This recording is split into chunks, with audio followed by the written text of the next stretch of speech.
If anything is a process and can be automated, it's going to be. So we need to teach our children skills that are creative, things that are entrepreneurial, ways to communicate, the human element, thinking outside the box.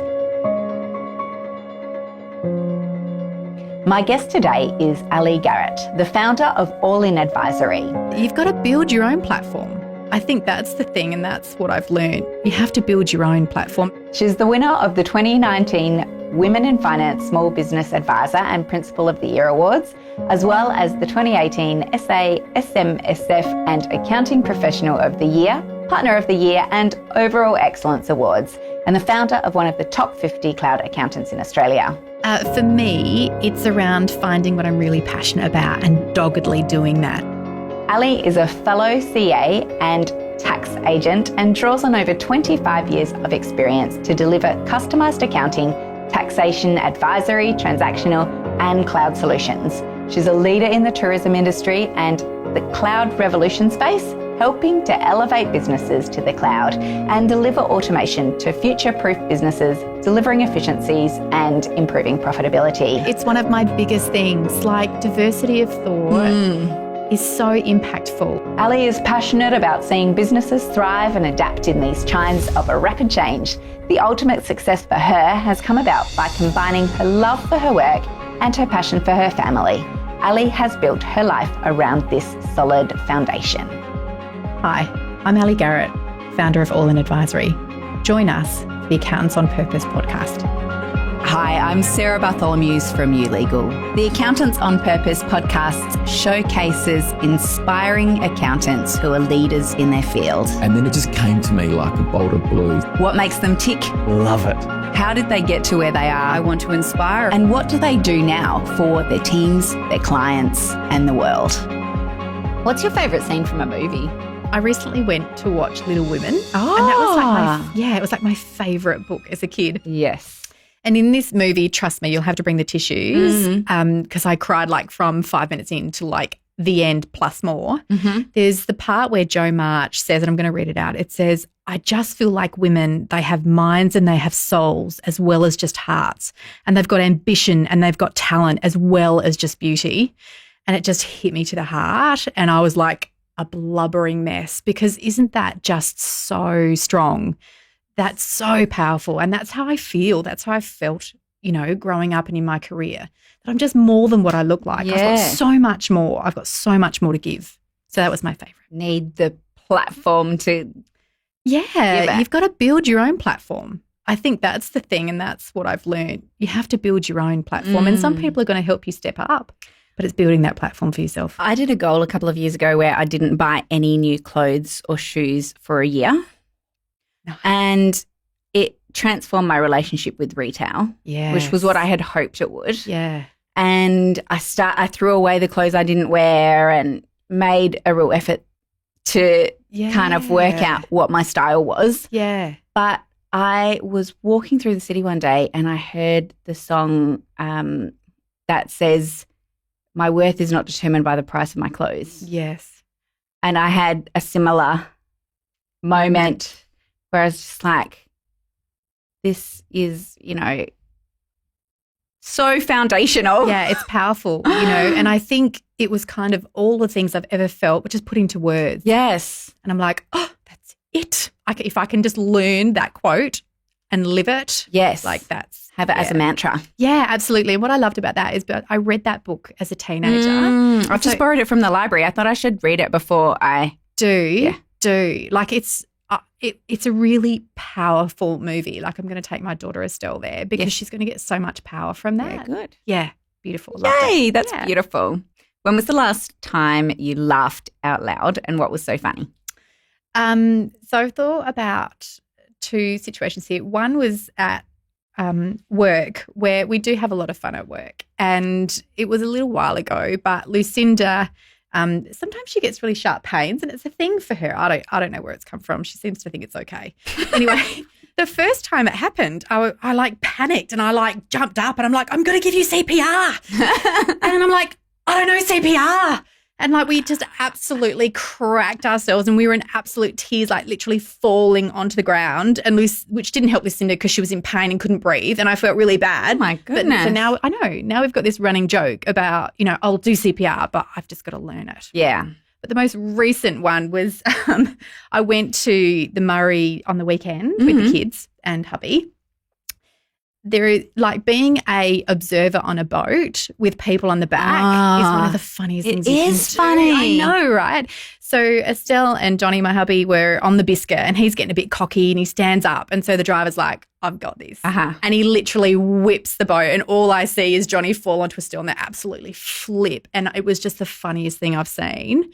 And then the other time, Johnny's up kneeboarding and he has this mate that he's just, everything's competition. So they're working out how many times they can get up on the kneeboard. And so he's seen that, he's struggling, and he literally, like I've taken a video of it, you can see it. I'll put it up on my socials so people can see it after. He literally looks over and goes, gotcha.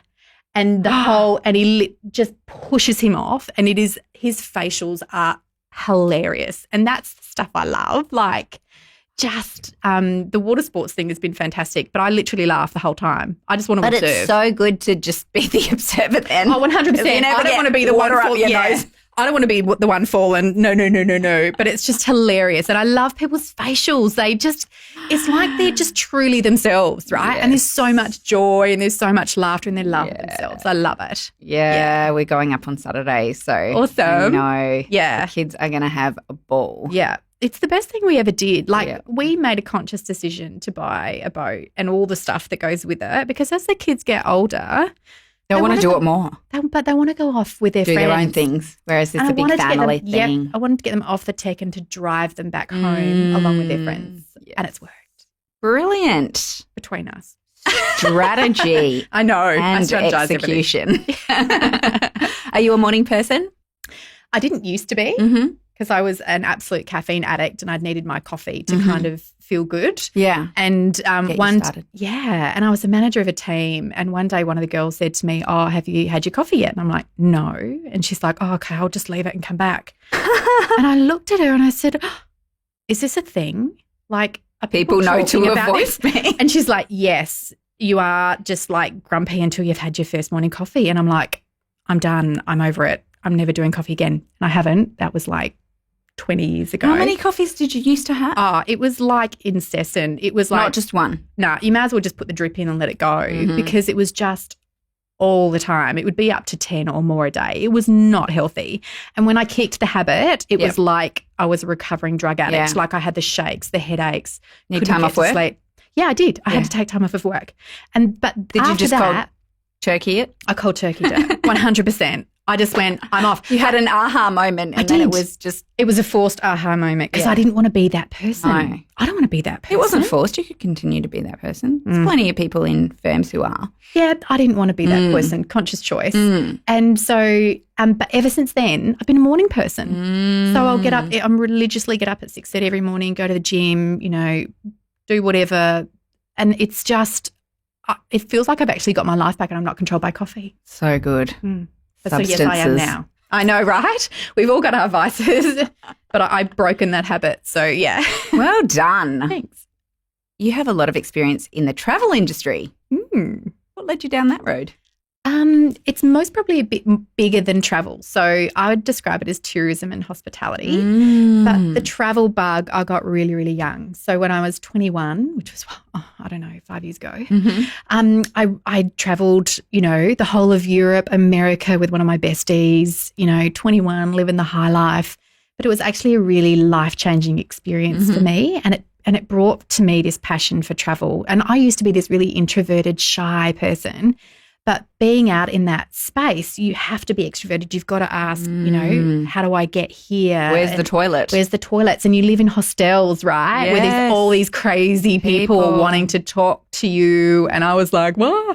But I came back a completely different person, like really extroverted, really social. And that kind of set off the path. And I've just got a real passion for tourism and travel and hospitality, and I love the people that work in those industries, and they're so passionate about what they do. So it's kind of just been, this life journey for me. And who doesn't like a bit of travel, honestly? I know, right? So true. Trying to get to as many places as possible. Yes. So, yeah. Do you have a bucket list in that area, like a number of countries? Oh, 100%. It's so long. I could travel forever and not get to the end of it. I really want to do Canada. Like I did America, but I didn't do Canada and it was a mistake. I should have done that. And then when I went to Europe, I didn't go to Greece. So I need to go. Oh, yes. I know, right? Santorini. And my husband's Greek. So I'm like, oh, well. It's a good opportunity. I think so. Yeah. And so I really want to do Europe again, and I've never been to Vietnam. And so like honestly, there are so many places. But at the moment, I am going to stick to the Travel Australia, support the recovery. Yes. Because that's the best thing that we can do. So yeah, I'm definitely going to do a bit of that now and then, maybe look for the external outside Australia travel in the next few year. years. Yeah. Perfect. Tell me about All In Advisory and your vision behind it. My little baby. All In was a dream that I actually never thought would come to fruition. And it was like, I've been doing this for 25 years and I've loved every single moment of it. I just felt it was time, and I had a great group of people that were really aligned, and we just felt like it's our time. Yeah. Like we saw a sweet spot of what wasn't being serviced in the accounting industry, which is around the cloud and tech space, and we love that. And so we were just like, let's be courageous. Let's just do this. And so, All In, what we aspire to is to literally empower business owners to achieve their why. Like we are there to help and support you and lift you up. And we do that through innovation and technology. We do it a bit differently.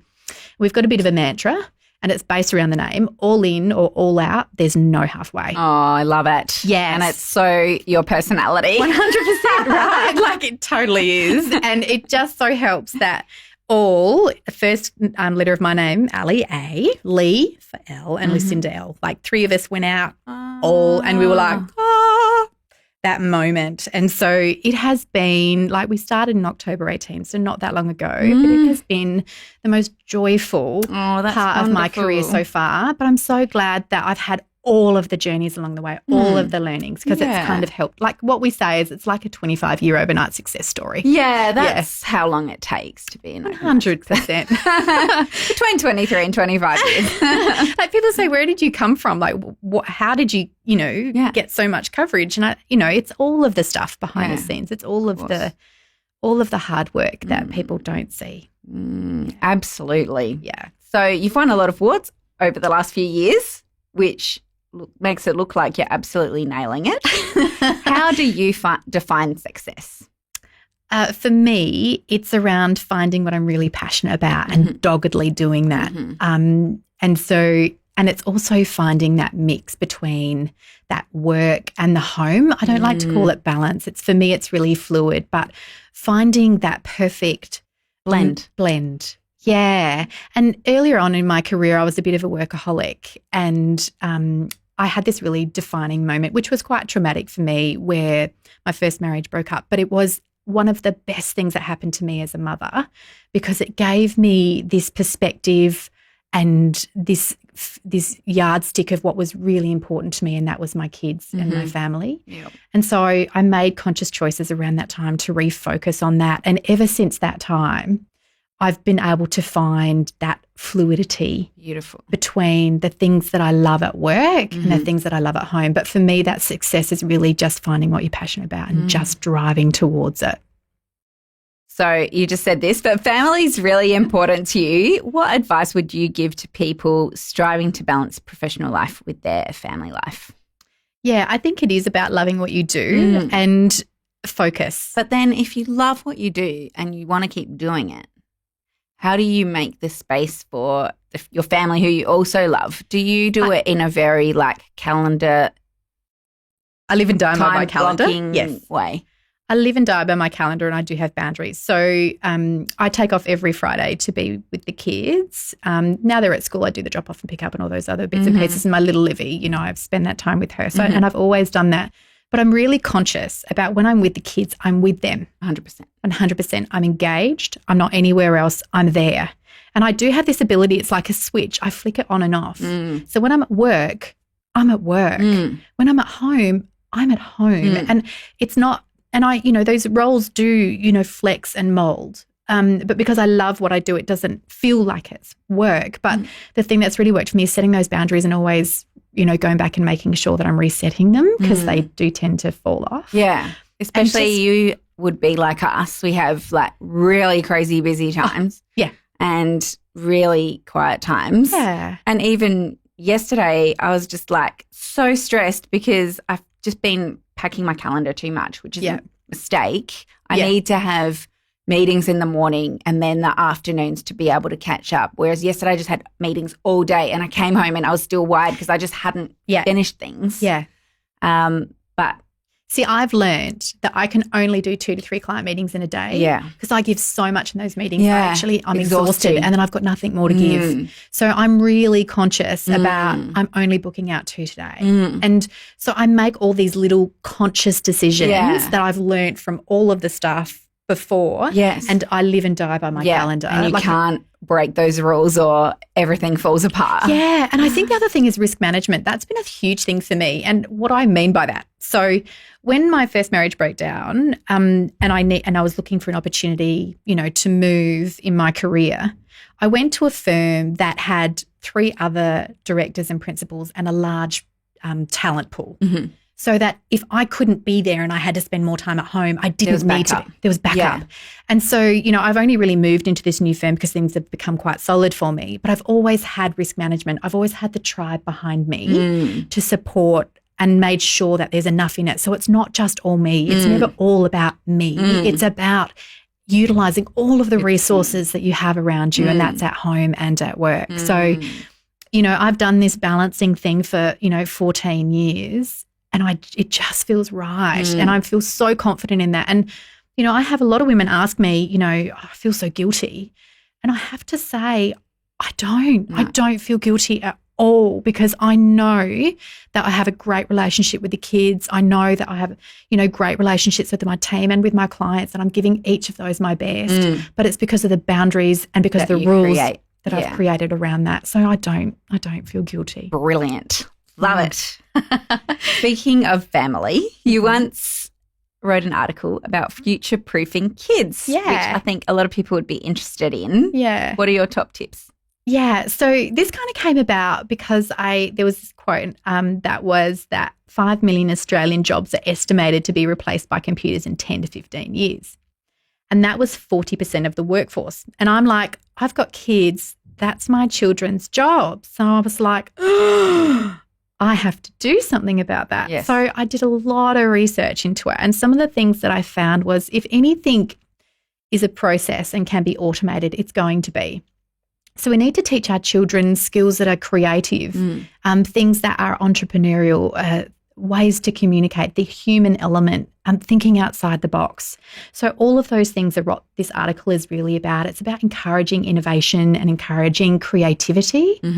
And I took this to the kids' school and they actually put that through the whole school around Genius Hour. And this Genius Hour is a thing where it's not a structured class time and they find the things that they're passionate about and have creative problem solving. And it really starts to develop all of the skills and gives them the confidence that they can actually, move forward and not just follow process. So kind of breaking away from that traditional school system and actually starting to really find their niche. And the other thing I found there was that they're just not going to have those linear career paths that we might have had. And so this concept of what I call mosaic careers where they're passionate about something and they find that and they find out how to commercialize that and work in that, or they have a niche or a specialist skill in something and so they do that. And so their careers, when they look back at it, will be this beautiful mosaic that nobody else has had. Yeah. And that's how I like to describe it to my kids. So, yeah. That's beautiful. But I think that's relevant for people who are adults as well. I had catch up this morning with a friend who used to be a lawyer, worked at a big firm in Melbourne and then stopped and started their own business. And he was saying, my top 4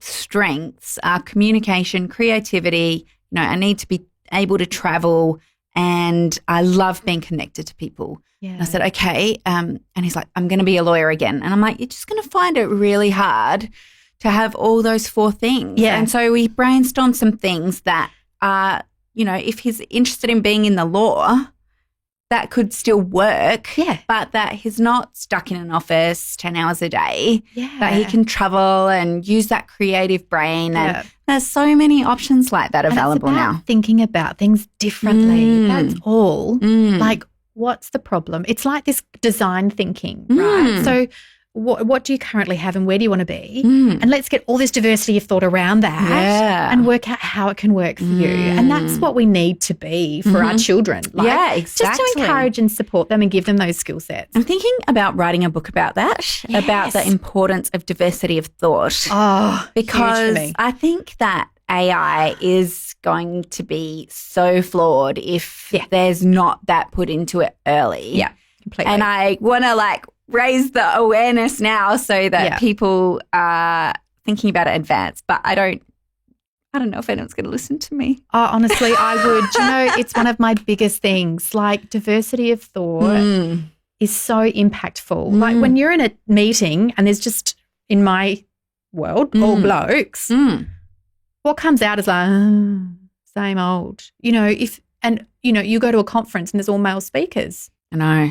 Like, if I was a woman, I can tell you I'm going to have a completely different viewpoint. I'm going to have a completely different experience. I'm going to put something else into that. And then when you think about cultural diversity, 100%. neurodiversity, ability diversity, there's so many different types. We all have our own lenses. We all have our own backgrounds, and we bring this subconscious bias.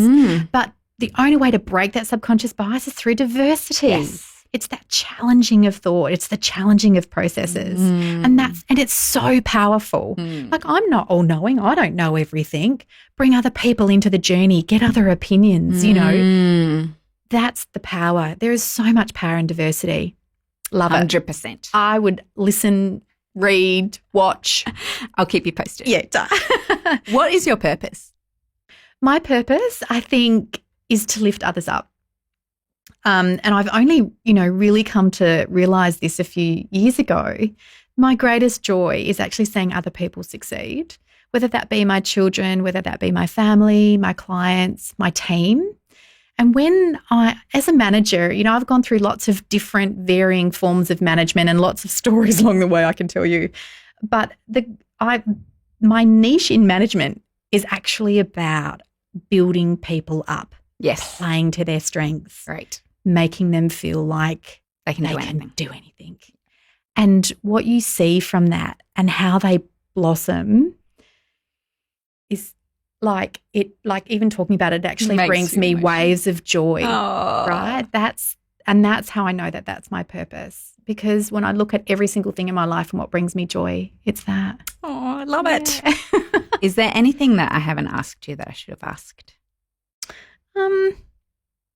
I guess for me, it's not really a question, but more something for people that are listening to the podcast. I'm really big on, you've taken the time to listen or read. What are you going to do differently from this?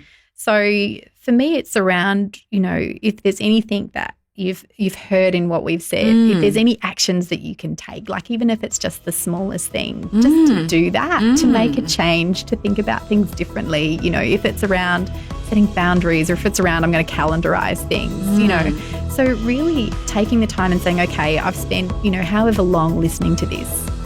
How am I going to utilise that? What's my action item? What's my action item? What am I going to do with that? So hopefully there's something in there for everybody. Thanks for coming in today. No worries. Thanks for having me. It's been so lovely to see you.